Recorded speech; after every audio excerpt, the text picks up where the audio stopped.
Accounting का नाम सुनते ही दिमाग में क्या आता है? शायद बोरिंग नंबर्स, बड़ी बड़ी किताबें, मुश्किल कैलकुलेशंस, है ना? लेकिन अगर हम कहें कि अकाउंटिंग असल में बिजनेस की भाषा है, जी हाँ, एक सीक्रेट कोड जो बताता है कि कोई कंपनी आखिर कर क्या रही है, जीत रही है या हार रही है, तो चलिए आज इसी कोड को क्रैक करते हैं। तो सवाल ये है कि किसी बिजनेस को पता कैसे चलता है कि वो सच में सफल हो रहा है? क्या यह बस एक अंदाजा है? नहीं, बिल्कुल नहीं। इसका जवाब एक बहुत पावरफुल टूल में छुपा है जिसका नाम है अकाउंटिंग। समझिए, यह बिजनेस का स्कोर कार्ड है। ठीक है, तो सबसे पहले एक बहुत कॉमन कंफ्यूजन दूर करते हैं। अकाउंटेंसी और अकाउंटिंग में आखिर फर्क क्या है? इसे समझने का सबसे अच्छा तरीका है इसे एक खेल की तरह देखना। तो देखिए, फर्क बहुत सीधा सा है। अकाउंटेंसी है खेल की नियमों की किताब। इसमें सारे सिद्धांत, सारे रूल्स लिखे होते हैं। यह हमें बताती है कि कुछ क्यों किया जाता है। और अकाउंटिंग वो है असल में स्कोर रखने का काम, मतलब उन नियमों को इस्तेमाल करके हिसाब किताब करना। यह बताता है कैसे करना है। तो एक थ्योरी है और दूसरा उसका प्रैक्टिकल। अच्छा, तो अगर अकाउंटेंसी नियम है और अकाउंटिंग स्कोर रखना है, तो ये स्कोर रखने का काम आखिर होता कैसे है? मतलब अकाउंटिंग की असली प्रोसेस क्या है? ये सब होता है 4 सिंपल से स्टेप्स में। चलो एक छोटा सा एग्जाम्पल लेते हैं। मान लीजिए अपना एक फूड ट्रक है। जब सब्जियां खरीदी तो उस खर्चे को लिख लिया, ये हो गया रिकॉर्डिंग। फिर उस खर्चे को लागत वाले ग्रुप में डाल दिया, ये है क्लासिफाइंग। महीने के आखिर में सारी लागत को एक साथ जोड़ लिया, ये है समराइजिंग। और फिर आखिर में ये देखा कि सारी कमाई और खर्चों के बाद फायदा हुआ या नुकसान, ये हो गया इंटरप्रेटिंग। बस यही है अकाउंटिंग का पूरा खेल। तो अब ये तो समझ आ गया कि अकाउंटिंग काम कैसे करता है, लेकिन असली सवाल तो ये है कि कोई इतनी मेहनत करे ही क्यों? इसके असली मकसद क्या है और बिजनेस को इससे फायदा क्या होता है? देखिए, अकाउंटिंग के 4 मेन गोल होते हैं। पहला, हर एक रुपए के आने जाने का सिस्टम से हिसाब रखना। दूसरा, उस सबसे बड़े सवाल का जवाब देना, हमें फायदा हो रहा है या नुकसान।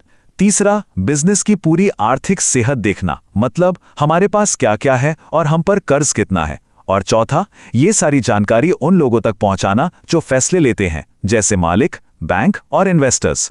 और जब ये लक्ष्य पूरे होते हैं तो बिजनेस को मिलती है असली पावर। सही जानकारी से मैनेजमेंट बेहतर फैसले ले पाता है। बिजनेस की फाइनेंशियल हेल्थ की एक साफ तस्वीर दिखती है, जिससे बैंकों से लोन लेना भी आसान हो जाता है।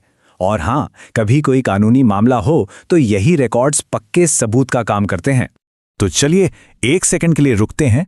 अभी जो हमने लक्ष्य देखे उनके हिसाब से सोचिए, अकाउंटिंग का सबसे मेन मकसद क्या हो सकता है? अगर किसी के मन में ये जवाब आया कि इसका मुख्य उद्देश्य बिजनेस का फायदा या नुकसान जानना है ताकि सही फैसले लिए जा सकें, तो वो जवाब बिल्कुल सही है। ये सिर्फ नंबरों को जोड़ने का खेल नहीं है, बल्कि उन नंबरों का इस्तेमाल करके बिजनेस को आगे बढ़ाने की स्ट्रैटेजी है। अकाउंटिंग एक बहुत ही पावरफुल टूल है, इसमें कोई शक नहीं। लेकिन ये कोई जादू की छड़ी नहीं है। इसकी भी अपनी कुछ सीमाएं हैं, कुछ लिमिटेशंस हैं, और इन्हें समझना बहुत जरूरी है। पहली बात, अकाउंटिंग हमें यह बताता है कि कल क्या हुआ था, यह भविष्य नहीं बता सकता। दूसरा, कभी कभी आंकड़ों को असलियत से बेहतर दिखाने के लिए उनमें हेरफेर किया जा सकता है, जिसे विंडो ड्रेसिंग कहते हैं।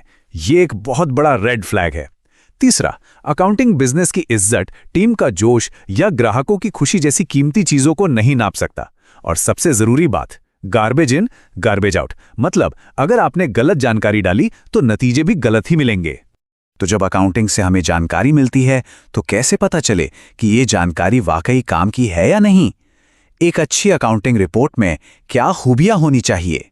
तो अच्छी अकाउंटिंग जानकारी में ये 4 गुण होने ही चाहिए। पहला, विश्वसनीयता, यानी क्या इन नंबरों पर भरोसा किया जा सकता है। दूसरा, उपयोगिता, क्या ये जानकारी हमारे फैसलों के लिए काम की है। तीसरा, समझने योग्य, क्या इसे कोई भी आसानी से समझ सकता है। और चौथा, तुलना योग्य, क्या हम इस साल के नतीजों की तुलना पिछले साल से कर सकते हैं। चलिए अब इस पूरी बातचीत को समेटते हैं। अगर इस पूरे विश्लेषण से सिर्फ एक बात याद रखनी हो तो वो ये होनी चाहिए, यह है अकाउंटिंग का फॉर्मूला। एकदम सिंपल, रिकॉर्ड करना, फिर उसे सही ग्रुप में डालना, फिर उसकी समरी बनाना और आखिर में उसे समझना ताकि फैसले लिए जा सकें। यह सिर्फ एक परिभाषा नहीं बल्कि पूरी प्रोसेस का निचोड़ है। तो अंत में हम ये कह सकते हैं कि अकाउंटिंग असल में किसी भी बिजनेस के गुजरे हुए कल की कहानी है। एक ऐसी कहानी जो बताती है कि उसने क्या फैसले लिए, कहाँ सफलता मिली और कहाँ चुनौतियां थीं। लेकिन असली सवाल ये नहीं है कि कहानी क्या थी।